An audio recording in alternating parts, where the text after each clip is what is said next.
Hello အားလုံးပဲမင်္ဂလာပါဒီနေ့ညနေမှာတော့ viewer ပေါ့နော်တညင်းဒီငပိချက်ပေါ့နော်ခန်းချက်ဒီငပိချက်ပြန်ပြီးတော့စားချင်တာနဲ့ဒီညနေဈေးသွားဖြစ်တာတညင်းဒီတွေထပ်ပြီးတော့ဝဲလာတယ်ပေါ့နော်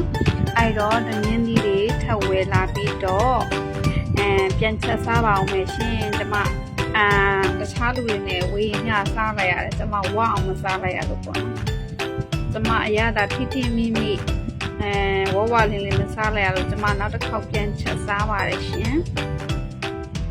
ကဲခင်းချင်သီးတွေနော်စီပြန်လေးချက်ပြီးလို့ရှင်တော့တညင်းသီးအစင်တင်ထူထောင်းထားတဲ့ဟာတွေပေါ့နော်အဲ့ဒါတွေကိုထည့်လိုက်မယ်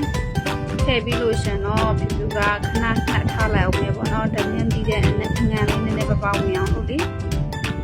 ပြီးရင်တော့ပြူကငရုတ်သီးအဆူတောင်လေးတွေပေါ့နော်ငရုတ်သီးတောင်လေးတွေကိုဖြူမယ်ဖြူပြီးလို့ရှင်တော့ဖြူကအမွှေးကြိုင်လေးပေါ့နော်အမွှေးကြိုင်ပဲဟိုနေ့အောင်ကလည်းပင်စင်းလေးအုပ်ထည့်တယ်ပေါ့နော်အဲ့တော့ဒီနေ့လည်းပင်စင်းလေးနည်းနည်းများထည့်အောင်မယ်ပေါ့နော်ဖြူကပင်စင်းလေးကြိုက်တယ်ငုတ်သီးတောင်တွေကတော့ဒီတိုင်းကြိုက်စားလို့ရှင်အရသာထိမိတယ်ပေါ့နော်လူကိုထိစေတယ်ပေါ့ဒါကတော့ပင်စင်းလေးများလေးပေါ့နော်ပင်စင်းလေးကလည်းဒီတညင်းဒီခန်းချင်ဒီငပိချက်နေဆိုလို့ရှင်ပင်စင်းလေးအုပ်လိုက်လို့ရှင်အရန်လိုက်တယ်ပေါ့နော်မွေးနေရပဲပင်စင်းနံလေးဆိုပင်စင်းလေးအုပ်မယ်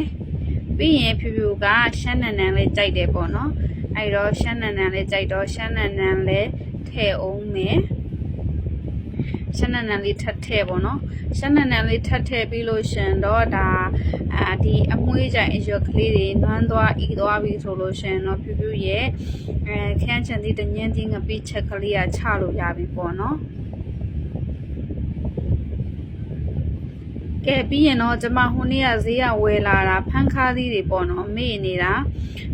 ဈေးတွေကမကွေးရဖန်းခါးသီးလို့ပြောတယ်ပေါ့နော်ဖန်းခါးသီးတွေထဲမှာဆိုလို့ရှိရင်မကွေးရဖန်းခါးသီးကအကောင်းဆုံးပဲမကွေးရထွက်ပြီးတော့မကွေးရဝင်တဲ့ဖန်းခါးသီးကပေါ့နော်သူကချင်းဖန်လေးနဲ့အရေရွှန်းနေပေါ့နော်ဒီကဖန်းခါးသီးကကြတော့သူကလေနည်းနည်းကျစ်ပြီးတော့ပိုဖန်နေပေါ့နော်အဲ့တော့ဒါမကွေးရဖန်းခါးသီးလေးတွေဆိုလို့ဈေးမှာတွေ့လို့900ဘူးပေါ့နော်ဝယ်လာလိုက်တယ်ဒီမကွေးဖန်းခါးသီးလေးတွေကလေတကယ်ချင်းကျွတ်ကလေးနဲ့သူကအရေလဲရွှန်းနေပိုစားကောင်းနေပေါ့နော်ကဲဒါကတော့ခန်းချန်ဒီတညင်းဒီငပိချက်ကလေးเนาะအစင်တဲ့စားလို့ရပါပြီကျွန်မထမင်းစားတော့မယ်ပေါ့เนาะကဲဒါလေးကဖန်းခါးသီးလေးပေါ့เนาะဖန်းခါးသီးလေးကလည်းဟိုနေ့ကဝယ်လာပြီးတော့မေ့နေတာအဲ့ဒါလေးကခရွင်းကိုလိုက်စေတယ်ခရွင်းမြင်စေတယ်ပေါ့เนาะသူကလေချင်းဖန်လေးဆိုတော့လေကဲဒါလေးနေကျွန်မဆွဲပါတော့မယ်ရှင်ဘိုင်ဘိုင်အားလုံးကျေးဇူးတင်